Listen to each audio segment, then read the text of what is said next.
الحمد لله رب العالمين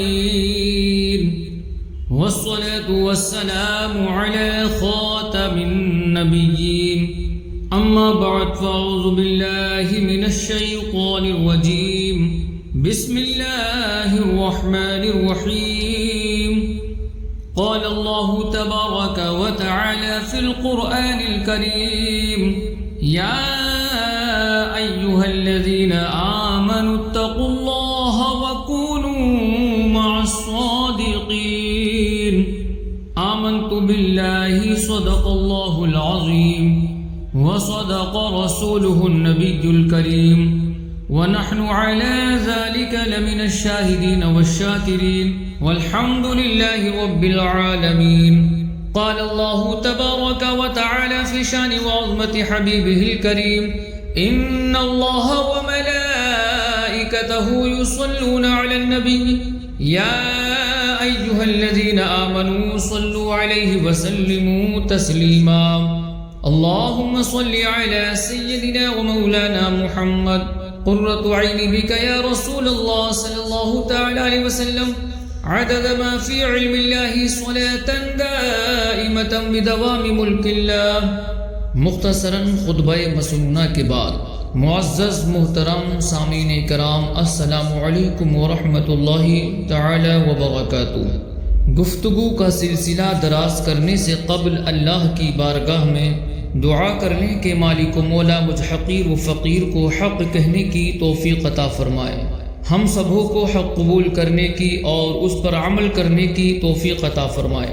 حدیث پاک ہے صلو علی واجتہدوا فی الدعاء وقولوا اللہم صلی علی محمد وعلی آل محمد، یعنی مجھ پر درود پاک بھیجو اور دعا میں خوب کوشش کرو اور کہو اللہم صلی علی محمد وعلی آل محمد.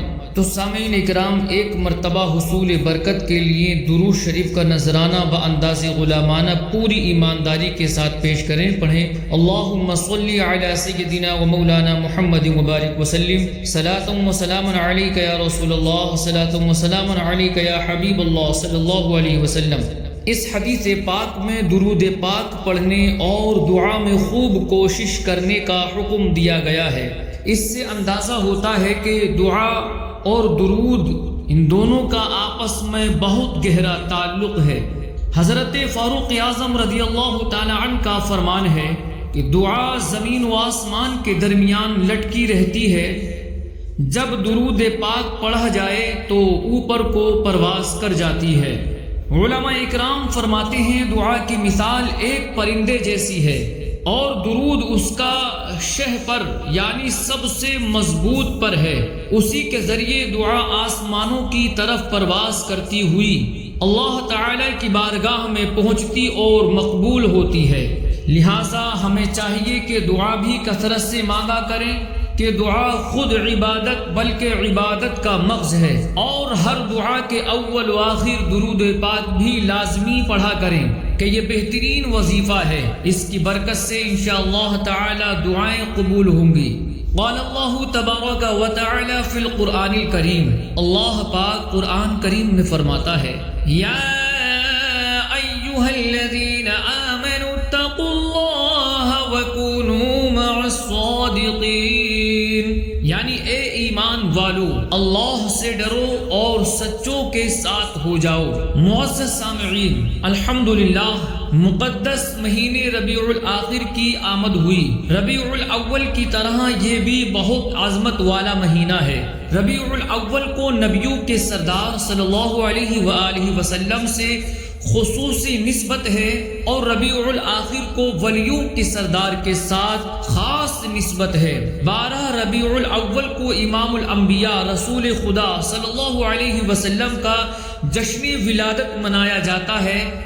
اسی طرح ربیع الاخر کی 11ویں تاریخ کو امام الاولیاء شیخ عبد القادر جیلانی رحمۃ اللہ تعالی علیہ کی 11ویں شریف دھوم دھام سے منائی جاتی ہے.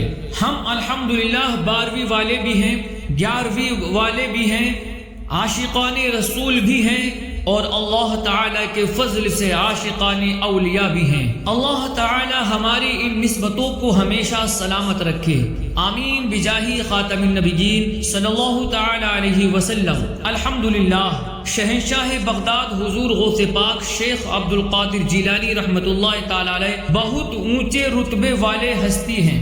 جس رات آپ کی ولادت ہوئی اس رات اللہ تعالیٰ کے محبوب نبی رسول ہاشمی صلی اللہ علیہ وسلم آپ کے والد کی خواب میں تشریف لائے اور مبارکباد دیتے ہوئے فرمایا، یا ابا صالح، یعنی اے ابو صالح، اعطاک اللہ ابنا، اللہ تعالیٰ نے آپ کو جو بیٹا عطا فرمایا ہے وَهُوَ وَلِيِّي وَمَحْبُوبِي وَمَحْبُوبُ اللَّهِ تعالیٰ، وہ میرا دوست بھی ہے، میرا بھی محبوب ہے اور اللہ تعالیٰ کا بھی محبوب ہے۔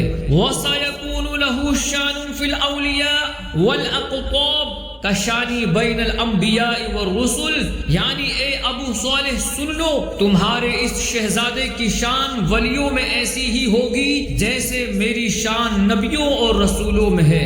غوث اعظم درمیان اولیاء، چوں محمد درمیان انبیاء، یعنی اولیاء کے درمیان غوث اعظم کا رتبہ ایسے ہی ہے جیسے محمد صلی اللہ علیہ وسلم کا رتبہ نبیوں میں ہے۔ معلوم ہوا جیسے رسول اکرم نور مجسم صلی اللہ علیہ وآلہ وسلم امام الانبیاء ہیں، یوں ہی غوث پاک رحمت اللہ تعالی علیہ امام الاولیاء ہیں۔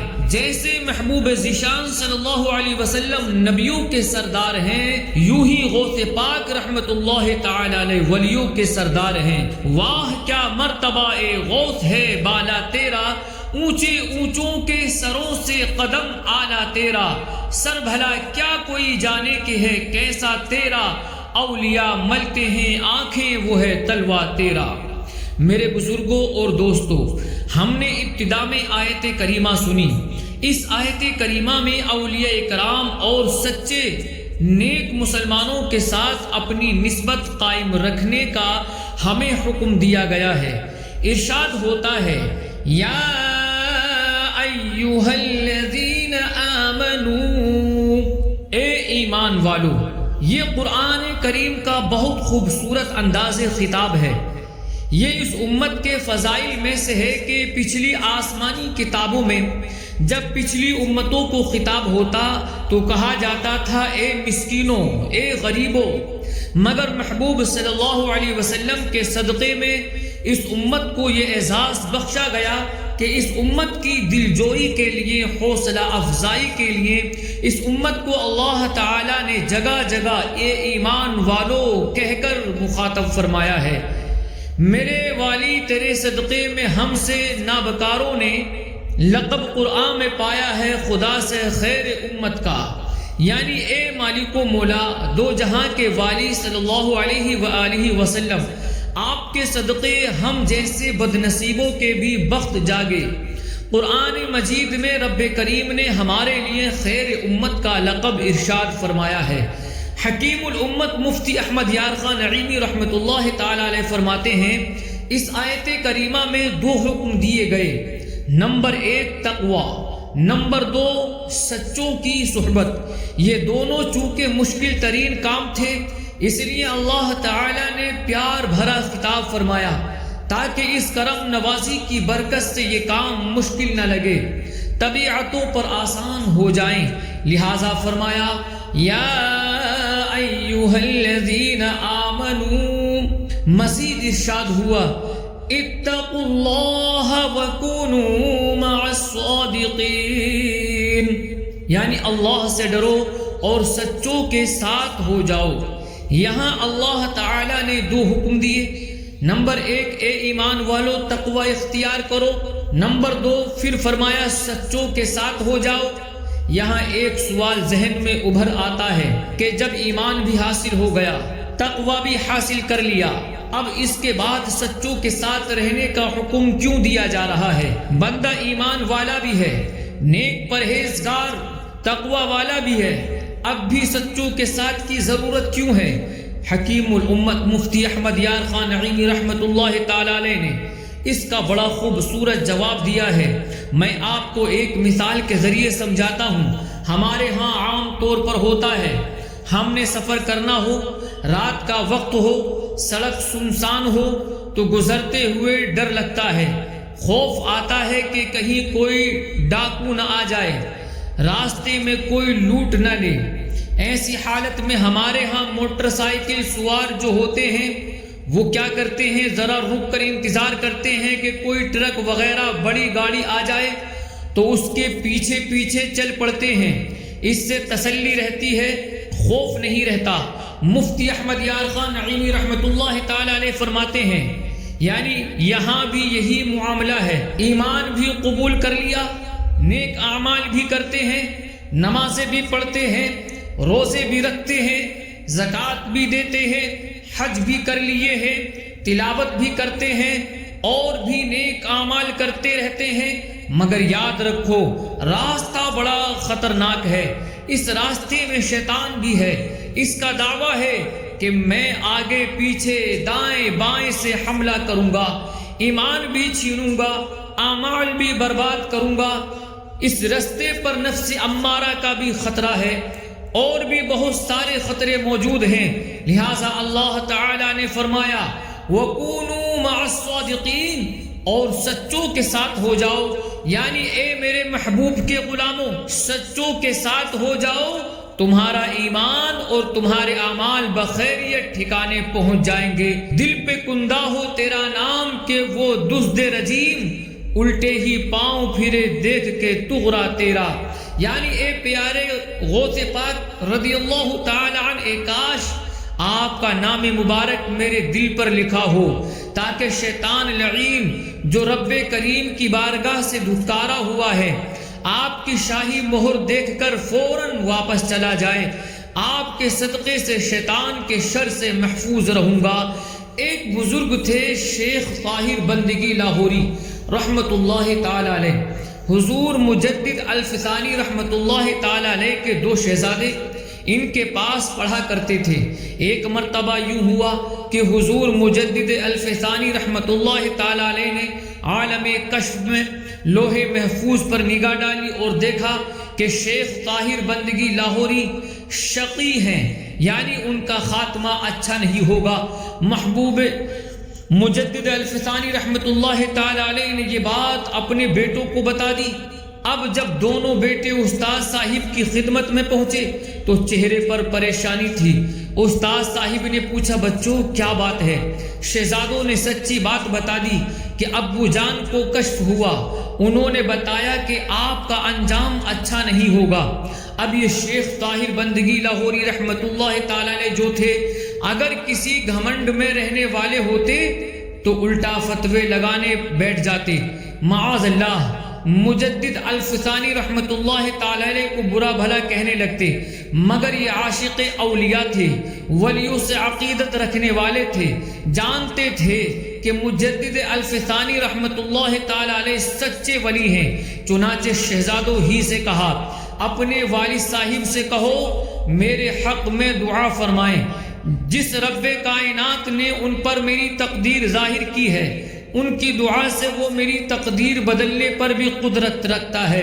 اب شہزادے گھر پہنچے، والد صاحب کی خدمت میں عرض پیش کی، حضور مجدد الفسانی رحمت اللہ تعالی علیہ نے دعا کے لیے ہاتھ اٹھائے، پوری توجہ سے دعا فرمائی، مگر تقدیر اٹل تھی، وہ نہ بدلی۔ مجدد الفسانی رحمت اللہ تعالی علیہ فرماتے ہیں اس وقت مجھے اچانک یاد آیا کہ غوث پاک رحمت اللہ تعالی علیہ نے فرمایا ہے میری دعا سے قضائے مبرم یعنی اٹل تقدیر بھی بدل جاتی ہے۔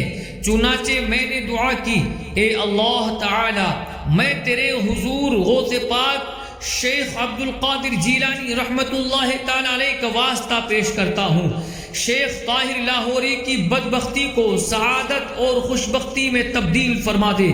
فرماتے ہیں اس وسیلے کی برکت سے اللہ تعالی نے میری دعا قبول کی اور شیخ طاہر لاہوری کی بدبختی کو خوشبختی میں تبدیل کر دیا۔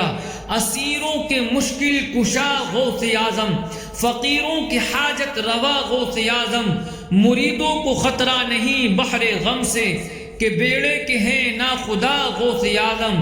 قسم ہے کہ مشکل کو مشکل نہ پایا کہا ہم نے جس وقت یا غوث اعظم، کہا ہم نے جس وقت یا غوث اعظم۔ میرے بزرگوں اور دوستوں، یہ ہے سچوں کے ساتھ ہو جانے کا فائدہ۔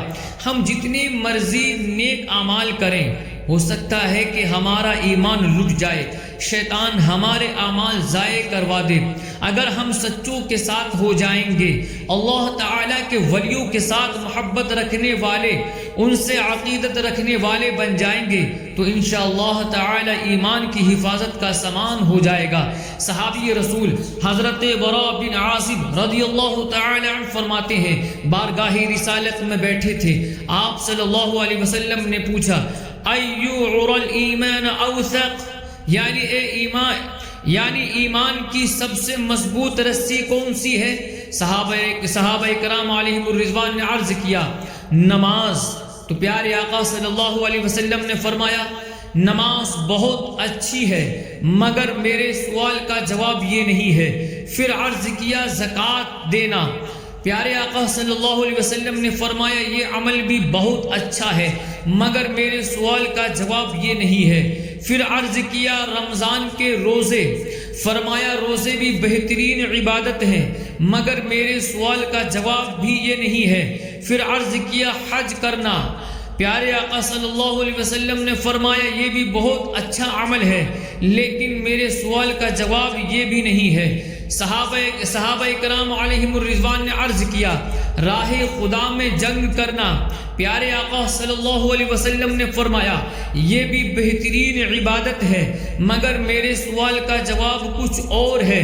پھر آپ صلی اللہ علیہ وسلم نے خود ہی جواب دیتے ہوئے فرمایا، بے شک ایمان کی سب سے مضبوط رسی یہ ہے کہ تم اللہ تعالی کی رضا کے لیے اس کے بندوں مثلا اولیاء کرام سے محبت کرو، اللہ کے بندوں سے محبت کرو۔ پتہ چلا اللہ تعالیٰ کے محبوب بندوں کی محبت، صحابہ اکرام کی محبت، اہل بیت پاک کی محبت، اولیاء اکرام کی محبت، غوث و خواجہ داتا و رضا رحمت اللہ علیہم کی محبت ایمان کی مضبوط ترین رسی ہے۔ جب تک یہ رسی ہمارے ہاتھ میں رہے گی، انشاءاللہ الکریم ایمان کی حفاظت کا سامان ہوتا رہے گا، ایمان کی سلامتی ہوتی رہے گی۔ میرے عزیزو، اللہ تعالیٰ نے فرمایا، وَكُونُوا مَعَ الصَّادِقِينَ، اور سچوں کے ساتھ ہو جاؤ۔ سچوں کے ساتھ رہنے کا حکم کیوں دیا گیا؟ حکیم الامت مفتی احمد یار خان نعیمی رحمت اللہ تعالیٰ علیہ نے اس کی ایک اور حکمت بھی بیان کی ہے۔ آپ نے دیکھا ہوگا، جس جگہ سیکیورٹی کا انتظام ہو، جو بھی آئے اس کی تلاشی لی جا رہی ہو، وہاں جب کوئی بڑی شخصیت آ جائے، بڑا افسر آ جائے، تو اس کی تلاشی نہیں لی جاتی۔ وہ ہوتا ہی اتنا با اعتماد ہے کہ اس کی تلاشی کی ضرورت نہیں ہوتی، لیکن اس کے ساتھ ساتھ اس شخصیت کے ساتھ جو آدمی ہو، اس کو بھی بغیر تلاشی ہی کے جانے دے دیا جاتا ہے۔ تو مفتی احمد یار خان نعیمی رحمت اللہ تعالی علیہ فرماتے ہیں، سچوں کے ساتھ رہنے کی ایک حکمت یہ بھی ہے کہ یہ سچے تو بخشے بخشائے ہیں، یہ تو اس شان والے ہیں، ایسے اعمال والے ہیں کہ روز قیامت ان سے حساب نہ لیا جائے گا، بلا حساب ہی جنت کا داخلہ عطا فرما دیا جائے گا۔ اس کے ساتھ ساتھ جو خوش نصیب ان سچوں کے ساتھ ہوگا، اس کی بھی زیادہ تحقیق نہیں ہوگی، زیادہ سخت حساب نہیں لیا جائے گا۔ سفارش کیجئے محشر میں میری کہ مجھ کو بخش دے غفار یا غوث، جمیل قادری کی لاج رکھنا حضور واحد قہار یا غوث۔ میرے عزیزو، اولیاء کرام کے ساتھ نسبت کی برکت بخشش اور نجات کا ذریعہ بن جاتی ہے۔ اس کا ثبوت بھی ایک حدیث پاک سے ملتا ہے، بخاری شریف میں حدیث پاک ہے، رسول ذیشان مکی مدنی سلطان صلی اللہ علیہ وسلم نے فرمایا کہ روز قیامت گنہگاروں کو جہنم میں ڈال دیا جائے گا۔ اب نیک لوگ جن کی بخشش ہو چکی ہوگی، وہ اللہ تعالی کی بارگاہ میں عرض کریں گے، اے اللہ تعالی، اخواتنا کانوا یصلون معنا ویصومون معنا ویعملون معنا، یہ ہمارے بھائی ہیں، ہمارے ساتھ نمازیں پڑھا کرتے تھے، ہمارے ساتھ روزے رکھا کرتے تھے، ہمارے ساتھ مل کر نیک اعمال کیا کرتے تھے، یہاں پر لفظ معنی خاص طور پر غور کے لائق ہے۔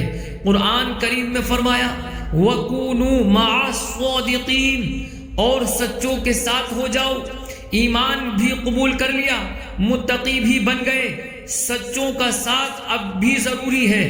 اس ساتھ کی برکت کیا ہے؟ میدان محشر ہے، خدائے قہار غضب پر ہے، گنہگاروں کو جہنم میں ڈالا جا چکا ہے۔ اب اللہ تعالیٰ کے ولی، نیک بندے، بخشے ہوئے جنتی لوگ اسی معیت، اسی ساتھ کو دلیل بنا رہے ہیں۔ عرض کرتے ہیں مولا، یہ لوگ جنہیں جہنم میں ڈال دیا گیا، یہ ہمارے ساتھ ہوتے تھے، ہماری معیت اختیار کیا کرتے تھے۔ بخاری شریف کے الفاظ ہیں، اللہ تعالیٰ فرمائے گا اذهبوا، یعنی جہنم کے اندر چلے جاؤ، فمن وجدتم فی قلبہ مثقال دینار من ایمانی فاخرجوہ، جس کے دل میں دینار برابر بھی ایمان پاؤ، اسے جہنم سے نکال کر لے آؤ۔ محبوب ذیشان صلی اللہ علیہ وسلم نے فرمایا ان بخشے ہوئوں پر جہنم کی آگ حرام کر دی جائے گی، یہ جہنم کے اندر چلے جائیں گے اور جس کو پہچانتے ہوں گے انہیں نکال کر باہر لے آئیں گے۔ سبحان اللہ، یہ ہے نسبت اولیاء کی برکت۔ اللہ پاک ہماری یہ نسبتیں سلامت رکھے۔ مریدی لا تخف فرماتے آؤ، بلاؤں میں ہے یہ نہ شاد یا غوث، اندھیری رات جنگل میں اکیلا، مدد کا وقت ہے فریاد یا غوث، حسن منگتا ہے دے دے بھیک داتا، رہے یہ راج پاٹ آباد یا غوث۔ معزز سامعین اکرام، ہو سکتا ہے ذہن میں سوال اٹھ رہا ہو کہ روز قیامت اولیاء اکرام جنہیں بخشوائیں گے یہ تو وہ ہوں گے جنہوں نے ان کے ساتھ نمازیں پڑھی ہوں گی، ان کے ساتھ روزے رکھے ہوں گے، ان کے ساتھ مل کر نیک اعمال کیے ہوں گے۔ ہم تو گناہگار لوگ ہیں، ہمیں تو غوث پاک رحمت اللہ تعالی علیہ کا زمانہ نصیب ہی نہیں ہوا، ان کے ساتھ نمازیں پڑھنا تو دور کی بات، ہم نے تو ان کی دور سے زیارت بھی نہیں کی۔ اس مسئلے کا حل بھی ایک حدیث پاک ہی سے سنیے۔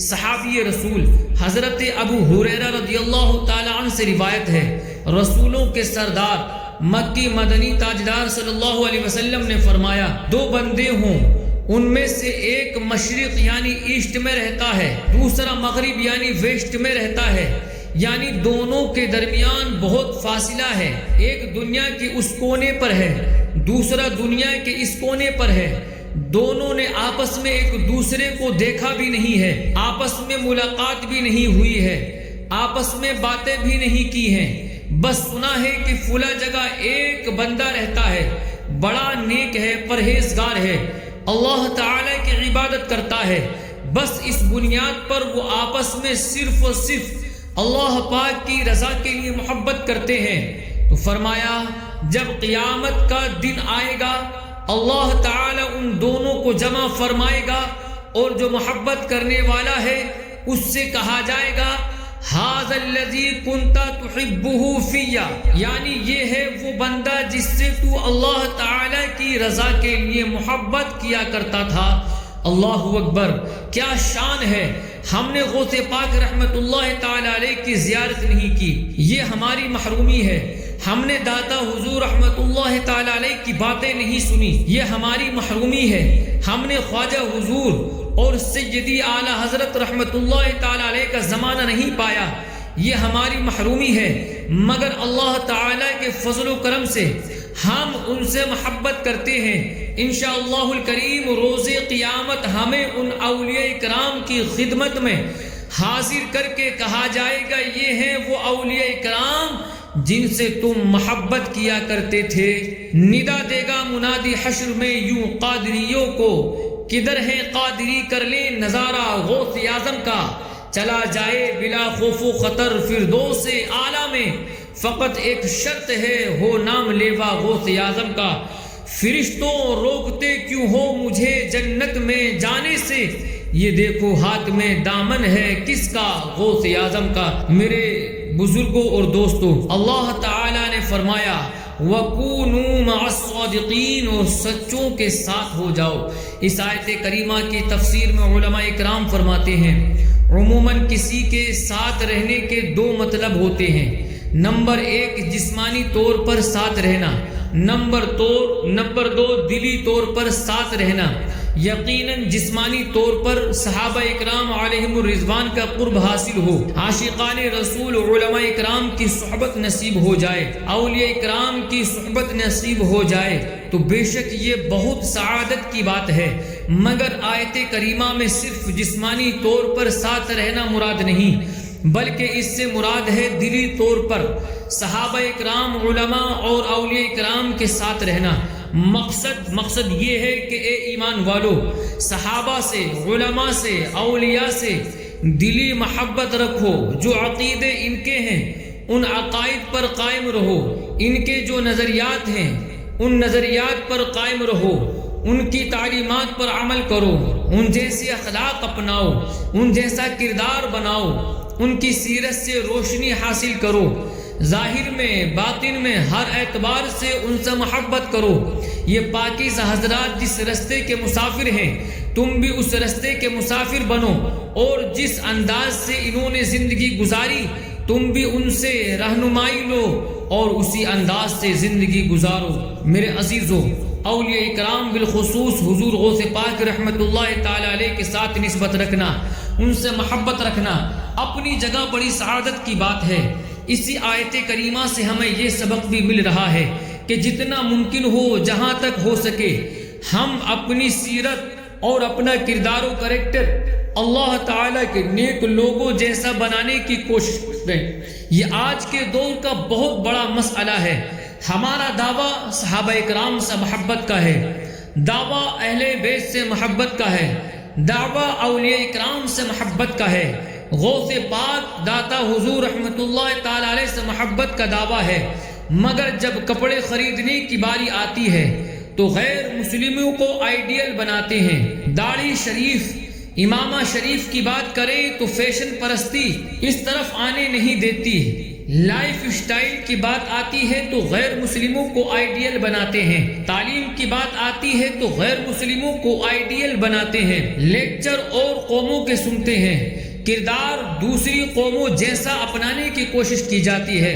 اللہ پاک کے آخری نبی رسول ہاشمی صلی اللہ علیہ وسلم نے فرمایا، من تشبہ بقوم فہو منہم، جو جس قوم کے ساتھ مشابہت رکھتا ہے وہ انہی میں شمار ہوتا ہے۔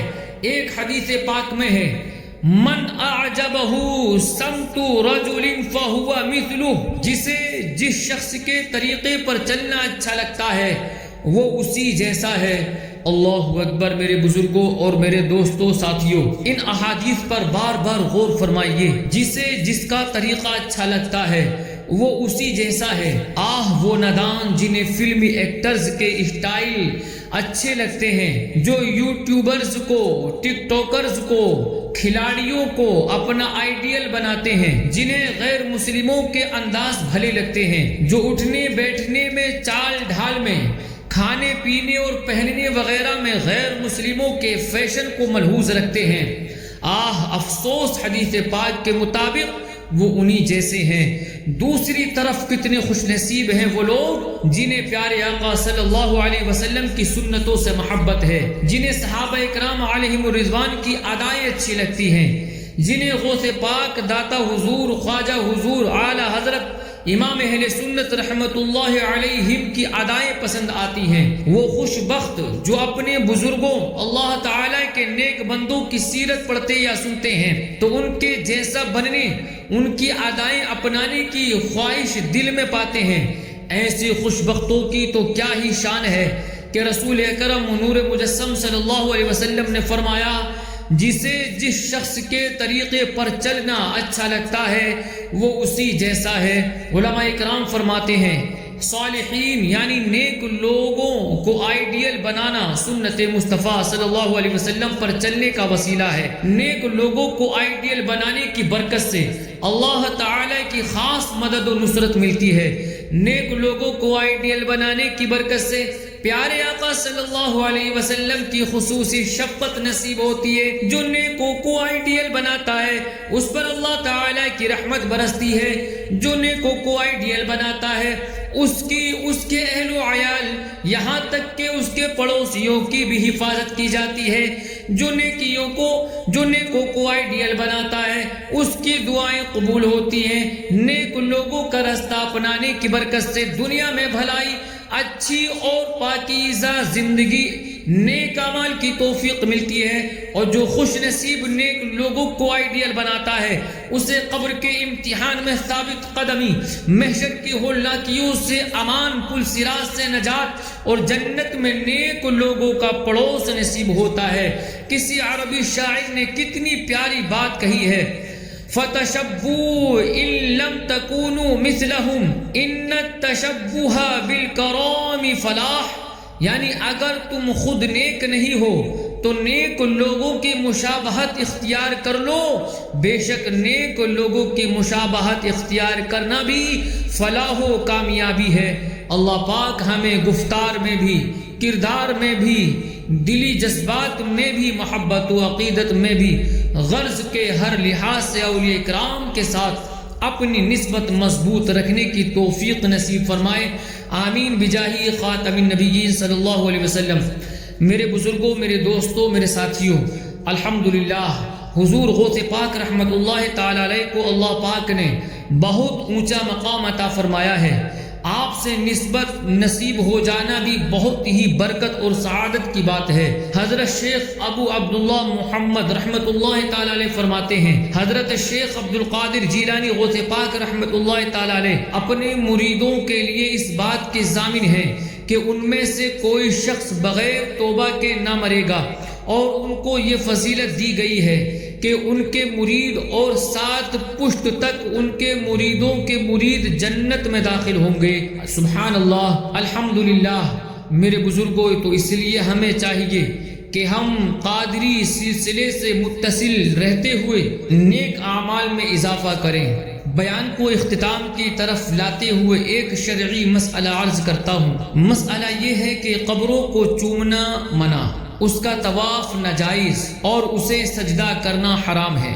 یعنی ولیوں کے مزارات رحمت اترنے کی جگہ ہیں، وہاں حاضری دینے سے دلوں کو راحت ملتی ہے اور بے شمار دینی و دنیاوی فوائد و بینیفٹ حاصل ہوتے ہیں۔ ہمیں ولیوں کے مزارات پر حاضری ضرور دینی چاہیے، البتہ یہ ذہن نشین رکھیے کہ مزارات پر کوئی بھی خلاف شرع کام ہم نہیں کر سکتے۔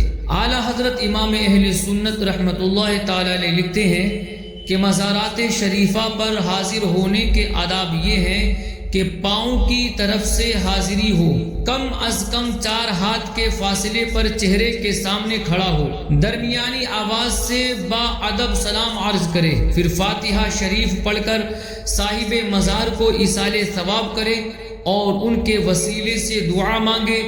مزار پاک کو ہاتھ لگانا، چومنا منع ہے، مزار کا طواف کرنا ناجائز اور معاذ اللہ قبر کو سجدہ کرنا حرام ہے۔ اللہ پاک ہمیں درست اسلامی احکام سیکھنے اور ان پر عمل کرنے کی توفیق نصیب فرمائے، آمین بجاہ خاتم النبیین صلی اللہ تعالی علیہ وسلم۔ اللہ کی بارگاہ میں دعا ہے مالک مولا ہم تمام کو کہنے سے زیادہ عمل کی توفیق عطا فرمائے۔ وآخر دعوانا ان الحمد للہ رب العالمین۔ السلام علیکم ورحمۃ اللہ وبرکاتہ۔